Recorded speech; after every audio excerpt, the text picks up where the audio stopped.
झांसी में सरकारी जमीनों पर कब्जे का सिलसिला रुकने का नाम नहीं ले रहा है। प्रदेश के मुख्यमंत्री के द्वारा कड़े आदेशों के बाद भी दबंगों के हौसले बुलंद हैं, परंतु ग्राम प्रधान की हिम्मत के आगे ऐसे दबंगों की नहीं चली और लाखों की कब्जे की गई जमीन प्रधान की शिकायत पर प्रशासन ने दबंगों से कब्जा मुक्त कर ली है। यह पूरा मामला ग्राम पंचायत रक्सा का है। यहाँ के प्रधान राजेंद्र राजपूत द्वारा पूर्व में जिलाधिकारी से शिकायत की थी। शिकायती पत्र में लिखा था कि गाटा संख्या 2447 की लगभग 6000 स्क्वायर फीट जमीन, जिसकी कीमत लाखों में क्षेत्र के कुछ दबंगों द्वारा उस पर कब्जा कर निर्माण कर लिया गया है। जिलाधिकारी ने ग्राम प्रधान की शिकायत को गंभीरता से लेते हुए जांच के आदेश दिए, जिसकी तहसीलदार के द्वारा जांच कराई गई।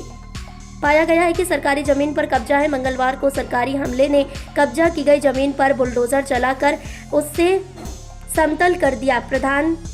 ग्राम प्रधान का कहना है कि सरकारी महकमे का धन्यवाद, जिन्होंने ग्राम पंचायत की जमीन पर किए गए कब्जे को हटाया।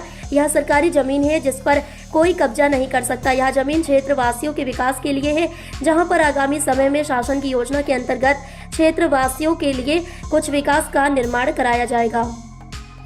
प्रधान जी, कहाँ पर ये सरकारी जमीन पर कब्जा था, कितनी जगह थी और किस तरह से ये पूरा? ये भाई साहब करीब 6000 स्क्वायर फीट ज़मीन है और ये लाखों की कीमत की ज़मीन है। और ये कल सरकारी जो हमारे लेखपाल साहब हैं, हमारे नायब तहसीलदार साहब हैं, हमने डीएम साहब को एप्लीकेशन दी थी कि यहाँ पे कुछ अवैध अतिक्रमण हो रहे हैं। 2447 घाटा संख्या है, ये पत्थर की ज़मीन है। तो इसमें कल जाकर के शासन के द्वारा यहाँ पे ये कार्रवाई हुई है।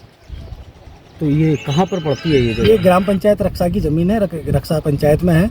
और इस प्रकार की कई जगह कार्रवाइयाँ होंगी इस प्रकार की, क्योंकि शासन की मंशा है कि सरकारी ज़मीनों पर बिल्कुल भी अवैध अतिक्रमण बर्दाश्त नहीं किया जाएगा। और इसी क्रम में ये शुरुआत है।